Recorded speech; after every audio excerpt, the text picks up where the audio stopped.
जी अस्सलाम वालेकुम, good morning. कैसे हैं आप सब लोग? उम्मीद करता हूँ खैरियत से होंगे, जामी होंगे और अल्लाह आपको अपने हिफ्ज़-ओ-मान में रखे। आज एक नए वीडियो के साथ आपके सामने हाजिर हूँ और आज का वीडियो बहुत ही इंटरेस्टिंग होने वाला है, क्योंकि आज मैं आपको दिखाऊंगा कि लंदन में या यूके में या पूरे यूरोप में सफाई का जो निज़ाम है वो कैसे चला जाता है और कैसे यहाँ पे एक सारे प्रोसेस को एक ख़ास सिस्टम के तहत जो है वो अंजाम दिया जाता है।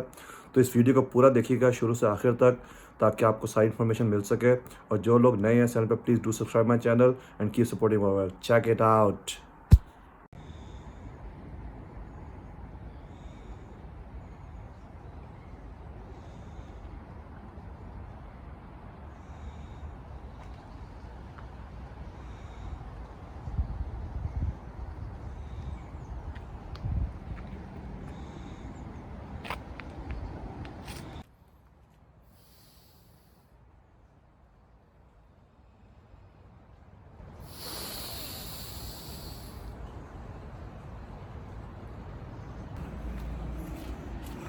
Deep breathing.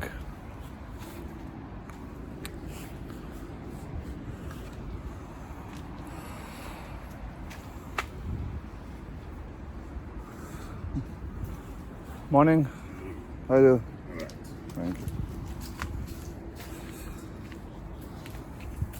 पीछे अंकल जा रहे हैं, ये यहाँ पे सफाई करते हैं, इस एरिया के इंचार्ज हैं ये क्लीनिनेस के। अच्छा, यहाँ पे मैंने पहले भी शायद कुछ वीडियोस में दिखाया हो आपको, आपने सुना भी होगा कि यहाँ पे सफाई बहुत ज़्यादा होती है, बहुत नीट एंड क्लीन। और आप देख भी सकते हैं मतलब पीछे जो पत्ते या थोड़ा कीचड़ है, उसके अलावा कचरा या गंद यहाँ पे निकलता है। उसकी दो वजह हैं। जो ज़्यादा बड़ी वजह है, लोग यहाँ पे कचरा नहीं फेंकते, और जो दूसरी वजह, जो थोड़े बहुत अगर इग्नोरेंट पीपल फेंक भी दें, तो फिर इनके पास यहाँ पे हर एरिया के अपने प्रॉपर क्लीनर्स हैं जो उस एरिया को साफ़ रखते हैं। यहाँ पे प्रॉपर एक मैकेनिज़्म है। तो हर बंदा जिस बोरो में, जिस मैं इस बोरो में रहता हूँ विंबलडन में,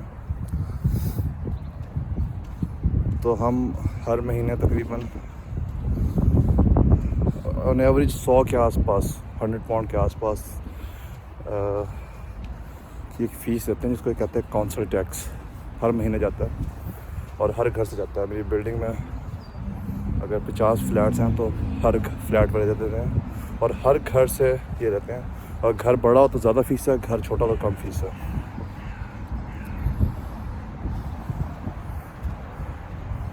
तो ये देखेंगे पीछे ये बिन्स पड़े हुए हैं, आपने कचरा इनके अंदर फेंकना। लेकिन इसके अलावा देखें आप यहाँ पर, ये मेरे घर का जो है ये कम्युनल गार्डन है, नीचे फ्लैट के नीचे का ये एरिया।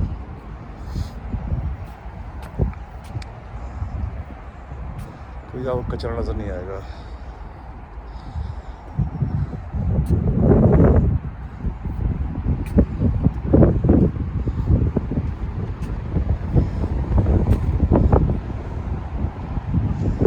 देखने सारा साफ है। तो ये देखें, ये जो है ना पीछे फ्लैट की बिल्डिंग के पीछे ये जो एरिया है, ये लिखा हुआ रबिश ऑनली।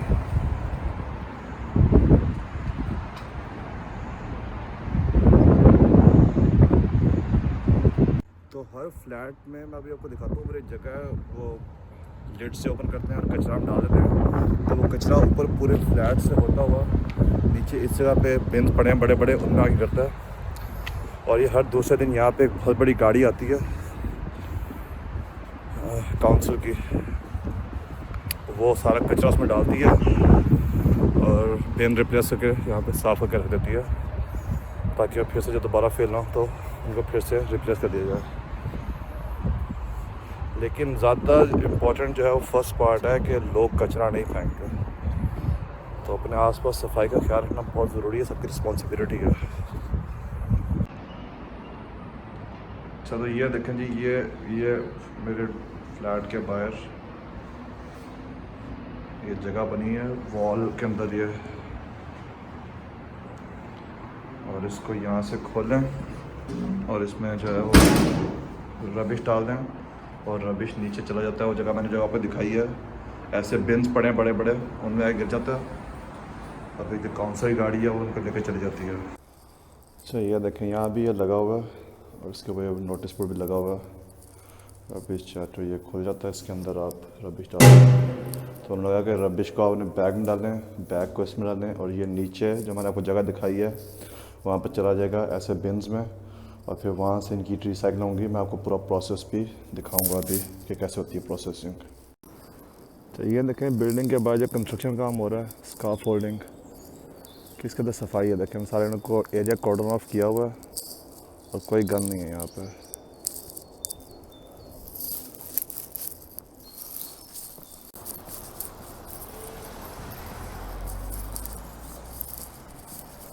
तो ये देखें सामने ये रोड वर्क हो रहा है,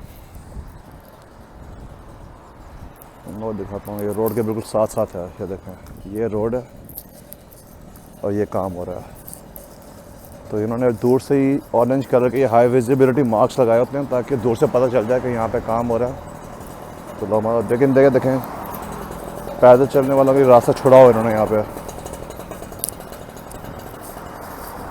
और अगर आपके पास बच्चों की पुश चेयर है या डिसेबल्ड है व्हील चेयर में तो उसके लिए ये इन्होंने जगह रखी हुई है कि आप आराम से आ जा सकें, आपकी जो एक्टिविटीज़ हैं वो इससे मुतासिर ना हो रोड वर्क की वजह से। ये पूरा फुटपाथ इन्होंने ये नया बनाया है और थ्रू आउट इन्होंने ऐसे काम किया, वो आगे भी काम हो रहा है।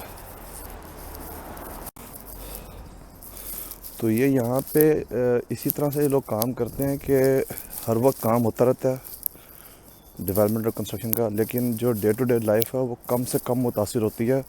तो मेक श्योर कि किसी भी किस्म का हादसा पेश ना आए और लोगों की जो लाइफ है वो मुतासिर ना हो और अपना जो डेली टास्क है वो आराम से अदा कर सकें। इन लोगों के काम की वजह से हमारे काम में कोई प्रॉब्लम ना हो। जबकि मुझे याद है कि हमारे यहाँ तो मतलब कॉन्सेप्ट है कि कहीं भी काम शुरू सबसे पहले सड़क के बीच में बजरी डाल दी जाती है, सोचे समझे बगैर के ये बाकी लोगों को कैसे जो है वो इफ़ेक्ट करेगी। तो मतलब तरक्की याफ्ता मुल्क में रहने का एक फ़ायदा ये बात होता है कि आपको हर रोज़ छोटे छोटे मामलात में ये चीज़ आपको नज़र आती है कि वाकई ये जो मालिक हैं ये इस कदर कितना तरक्की याफ्ता हैं, क्यों इतने आगे जा चुके हैं और यहाँ पे रहने के क्या क्या बेनिफिट्स हैं। तो बड़ी डिसिप्लिन लाइफ है यहाँ पे।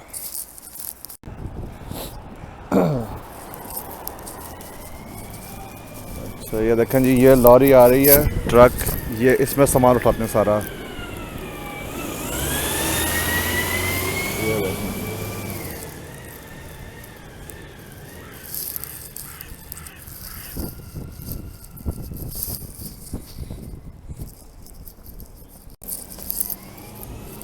ये देखें लॉरी जो है रिवर्स कर रहे हैं अब इस एरिया में। यहाँ पे एक नई बिल्डिंग है, मेरी बिल्डिंग नहीं है लेकिन किसी दूसरी बिल्डिंग में ही आए हैं। इसमें से इनकी टीम उतर गई है या इन्होंने हाई विजिबिलिटी जैकेट पहनी है ऑरेंज कलर के अंदर।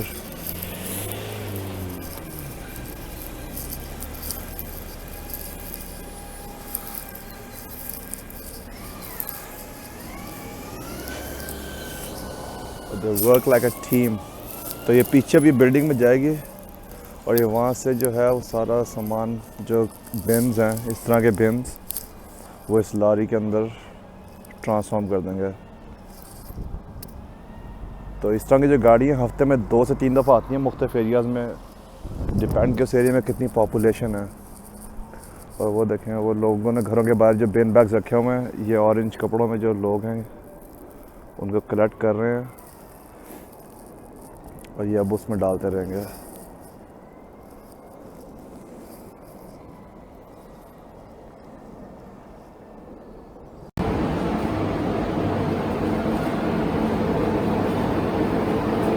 बिन्स को यहाँ पर लाया जाता है, ये मशीनें पड़ी हैं जी, इसके अंदर कार्डबोर्ड को कॉम्पैक्ट किया जाता है और ये देखें पीछे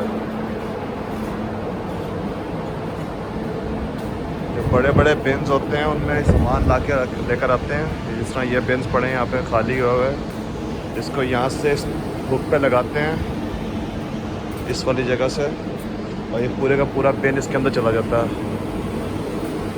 और ये हाइड्रो पावर है इसके अंदर, तो ये पूरा इसको पीछे करता था। ये बिल्कुल क्रश कर देता है हर चीज़ को अंदर जाके इसके अंदर। और इसके अंदर ऑलमोस्ट जो ये बिन नज़र आ रहे हैं ऐसे तकरीबन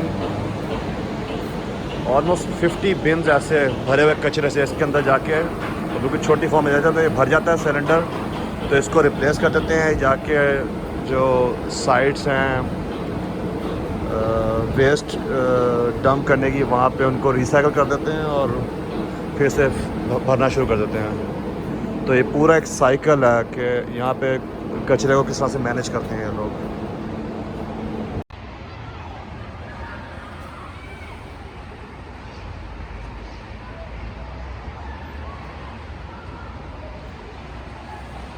जी, तो ये आज मैंने आपको सारा प्रोसेस पूरा दिखा दिया है A to Z के। यहाँ पे जो है वो जो हाउस होल्ड का रबिश जो होता है उसको ये किस तरह से लोग मैनेज करते हैं, पूरा एक मैकेनिज़्म इन्होंने बनाया हुआ है। और इसमें सिर्फ वही लोग काम नहीं करते, वी एज ए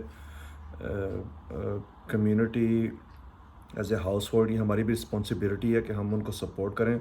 तो हमारी सपोर्ट यही रहती है कि हम जो अपना कचरा है वो बताई हुई जगहों पे रखें। अगर जो छोटे रबिश के बैग्स होते हैं हम चैटों के थ्रू जो मैंने आपको दिखाया उसमें डाल देते हैं, और जो बड़े बैग्स होते हैं हम घर के बाहर रख देते हैं, या जो बड़े बिन्स हैं उनमें रख देते हैं। और वो लोग फिर वहाँ से उनकी गाड़ियों में मैंने आपको जो दिखाई है वो आके उसको कलेक्ट करते हैं, अपने साथ ले जाते हैं।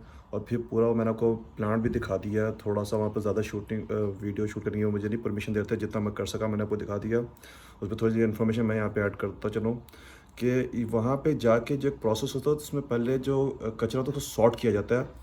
जो कार्डबोर्ड या पेपर बेस या गत्ता मटेरियल होता है उसको अलग किया जाता है, और बाकी जो प्लास्टिक और कांच है इन सब चीज़ों की फर्दर डिवीजन होती है, और इन हर चीज़ को अलग-अलग कंपेक्ट किया जाता है। तो जो पहली मशीन मैंने दिखाई जो ब्लू सी थी जिसमें वो दबाते हैं, उस